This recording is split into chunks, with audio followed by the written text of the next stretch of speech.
श्री शिवाय नमस्तुभ्यम हर हर महादेव। छुरिया हाले कोसा छत्तीसगढ़ में गुरुजी पंडित प्रदीप जी मिश्रा के द्वारा श्री शिव महापुराण कथा शुरू हो गई है। यह 7 दिवसीय कथा थी जो कि 4 जनवरी से 10 जनवरी तक गुरुजी के यूट्यूब चैनल आस्था टीवी और फेसबुक पेज पर दोपहर के 2 बजे से शाम के 5 बजे तक देखा जा सकता था। आज यानी कि 10 जनवरी 2025 के दिन 3 घंटे की जो संपूर्ण कथा हुई है, उस संपूर्ण कथा का सार आपको इस छोटे से वीडियो के माध्यम से देने का प्रयास करेंगे। यानी कि आखिरी दिन यानी 7वें दिन की कथा का पूरा रसतत्व आपको इस छोटे से वीडियो से मिलना है। आज की कथा में गुरुजी ने लगभग 11 उपाय, पत्र और उपयोगी जानकारी दी है। यदि किसी कारणवश आपने आज की कथा नहीं सुन पाए तो इस छोटे से वीडियो के माध्यम से आपको पूरे कथा का रसतत्व प्राप्त होने वाला है। आपसे एक छोटी सी रिक्वेस्ट, अगर आप वीडियो देख रहे हैं तो प्लीज़ लाइक करके कमेंट बॉक्स में हर हर महादेव जरूर लिखिएगा। इससे हमें भी थोड़ा अच्छा लगता है और वीडियो बनाने का मोटिवेशन मिलता है। बढ़ते हैं आज की कथा की पहली जानकारी की ओर। कई लोग कहते हैं कि क्या हम पंडाल में शिव महापुराण कथा की सुने तो व्रत रखें, उपवास रखें। तो इस पर गुरुजी ने कहा, व्रत रखो या ना रखो, यह आपकी मर्जी है। एक उपवास होता है कि मैं भोजन नहीं खाऊंगी, और एक व्रत यह भी होता है कि मैं किसी का अपमान नहीं करूंगी, किसी का दिल नहीं दुखाऊंगी। आप यह व्रत धारण करेंगे तो इसमें ज़्यादा श्रेष्ठता है। बढ़ते हैं आज की कथा की दूसरी जानकारी की ओर। गुरुजी ने कहा, ठंड पड़ती है तो पूरी रात रजाई कंबल से आपकी लड़ाई चलती रहती है कि कंबल के अंदर हवा कहाँ से घुस रही है। जैसे ठंड से अपने शरीर को बचाते हैं, वैसे ही भगवान की भक्ति में आपको अपने घमंड को दूर करना चाहिए। सत्ता का घमंड, धन का घमंड, शरीर का घमंड कभी नहीं रखना चाहिए। बढ़ते हैं आज की कथा की तीसरी जानकारी की ओर। गुरुजी ने कहा, भगवान के मंदिर में कभी भी पाँव सीधा करके नहीं बैठना चाहिए, लंबे पाँव करके नहीं बैठना चाहिए भगवान के पास। कथा में या कहीं भी जब आप भगवान के द्वार में जा रहे हैं तो आपको पाँव मोड़ कर बैठना चाहिए। इसका मतलब यह है कि हमारे मन को, हमारे दिल को संसार से मोड़कर भगवान के दर में हमने छोड़ दिया है। बढ़ते हैं आज की कथा की चौथी जानकारी की ओर।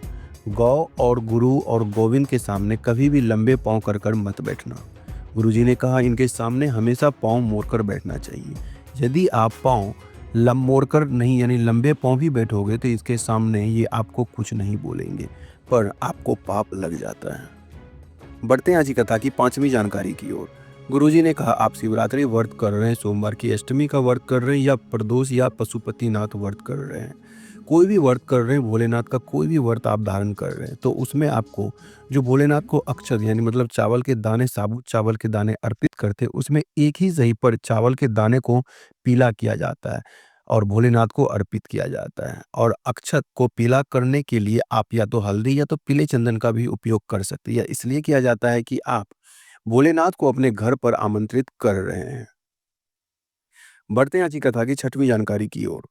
गुरुजी ने कहा, गीता प्रेस की सीमा पुराण कथा के विदेश्वर संहिता में लिखा हुआ है, अगर श्री शिवाय नमस्तोमेध मंत्र का जाप करने वाले के मुख का भी दर्शन कर लेते हैं तो 1000 अश्वमेघ यज्ञ का फल प्राप्त होता है आपको, और आपके पाप क्षीण होना शुरू हो जाता है। इसीलिए आपको कहते हैं, आपको अपने घर के मुख्य द्वार में, अपने गाड़ियों में श्री शिवाय नमस्तोमेध मंत्र लिख देना चाहिए ताकि उसको पढ़ने वाले को लाभ मिलते हैं। आज की कथा की सातवीं जानकारी की ओर। शशिकला जी पत्र लेके आई, सावन के 2 लोटे जल ने मेरे बेटे का कल लिख दिया। बेटा एग्जाम में पास नहीं हो पा रहा था, मैंने कहा कोई भी समय निकाल कर जब मन लगे तब बाबा के मंदिर में जा, और बेटे ने बहुत मेहनत की। बेटा शुरू किया मेहनत करना, और बेटा ने शिवलिंग पर जल चढ़ाना भी शुरू किया, और आज मेरा बेटा का नीट का एग्जाम क्लियर हो गया है और एमबीबीएस कर रहा है। उसी का आभार व्यक्त करने के लिए हम आए हुए हैं। बढ़ते हैं आज की कथा की आठवीं जानकारी की और। वैजनाथ जी पत्र लेके आए, मेरे घर में 20 साल से बाई काम कर रहे थे, जिसका पति सरकारी नौकरी करता था, पर 3 साल से शराब पीने के कारण उसने अपनी नौकरी बिगाड़ दी और उसकी नौकरी चली गई। उसकी आपकी कथा नादेर की पंडाल में सुनी और वहां की मिट्टी लाकर बाई को दे दी, और यह उसे देना, शिवजी के मंदिर जाने को कहा, जल चढ़ाने को कहा, बेलपत्र चढ़ाने को कहा, और वह जल उसके पति को देने को कहा। उसने ऐसा ही करना शुरू किया। 3 महीने के अंदर ही उसके पति ने नशा छोड़ दिया, और कुछ समय बाद पति को नौकरी भी मिल गया, और उसका केस जो नौकरी पे चल रहा था वो भी समाप्त हो गया और उनकी ज्वाइनिंग हो गई।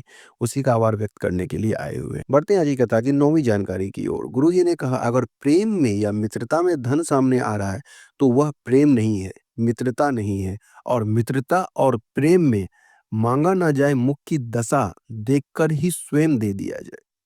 बढ़ते हैं आज की कथा की 10वीं जानकारी की ओर। गुरुजी ने कहा, मित्रता केवल मित्र से नहीं, अपने घर में माँ-बाप से भी होती है, अपने घर के बुजुर्गों से भी होती है, उनसे भी मित्रता होती है। ऐसा बोलते हुए गुरुजी भी आज की कथा में थोड़ा-सा उनकी आँख में भी आँसू आ गया था। गुरुजी कहते हैं, नौकरी करके, व्यापार करके आओ तो अगर आपके घर के लोग आपसे प्रेम से बातें करते हैं तो आपकी पूरी थकान मिट जाती है। और बेटा-बेटी जब भी नौकरी करके आए तो कितना भी थक क्यों ना जाए, एक बार अपने माता-पिता से प्रेम से थोड़ी देर बात ज़रूर कर लिया करें। उनके पास बैठा ज़रूर करें, उन्हें बहुत खुशी मिलती है।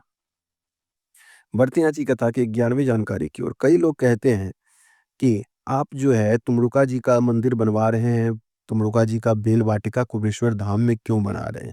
तब इस पर गुरुजी ने कहा, उसका महत्व बताने में पूरी ज़िंदगी लग जाएगी और आप जब भी कुबेश्वर धाम की बलवाटिका बनने के बाद दर्शन करेंगे तो ऐसा दर्शन आपको पूरी दुनिया में सिर्फ़ और सिर्फ़ एक जगह कुबेश्वर धाम में ही होगी। बढ़ते हैं आज की कथा की 12वीं जानकारी की ओर। आपको लगे आपका बेटा, बहू या बेटी कोई नौकरी एग्जाम की तैयारी कर रहा है, उन्हें अच्छे से पूरी मेहनत करने को कहिए। और अगर घर का कोई एक सदस्य बेलपत्री वृक्ष के नीचे साफ सफाई कर देता है, झाड़ू लगा देता है और एक पार्थिव शिवलिंग का निर्माण करके उसका पूजन कर देता है और 5 बेलपत्र अर्पित करके कामना करता है कि मेरे घर के इस सदस्य की नौकरी लग जाए, तो इसका फल जरूर प्राप्त होता है। आप यह विशेष उपाय किसी भी सोमवार की अष्टमी के दिन कर सकते हैं, या तो मासिक शिवरात्रि में कर सकते हैं, या सोमवार या तो प्रदोष के दिन भी कर सकते हैं। और जैसा कि अभी 11 जनवरी 2025 के दिन भी प्रदोष दिन पड़ रहा है, आप इस दिन भी इस उपाय को ज़रूर कर सकते हैं। इस उपाय को करने से आपको अधिक से अधिक लाभ ज़रूर प्राप्त होगा। आज की इस वीडियो में बस इतना ही। उम्मीद करते हैं वीडियो पसंद आया होगा। इस वीडियो से जुड़े मन में कोई भी सवाल या क्वेश्चंस हैं तो आप कमेंट के ज़रिए हमसे पूछ सकते हैं। वीडियो थोड़ा भी उपयोगी लगा तो वीडियो को लाइक करके कमेंट बॉक्स में हर हर महादेव ज़रूर लिखिएगा। अगर आप हमारे चैनल पर नए हैं तो चैनल को सब्सक्राइब कर लीजिएगा। मिलते हैं अगले वीडियो में, तब तक के लिए श्री शिवाय नमस्तुभ्यम, हर हर महादेव।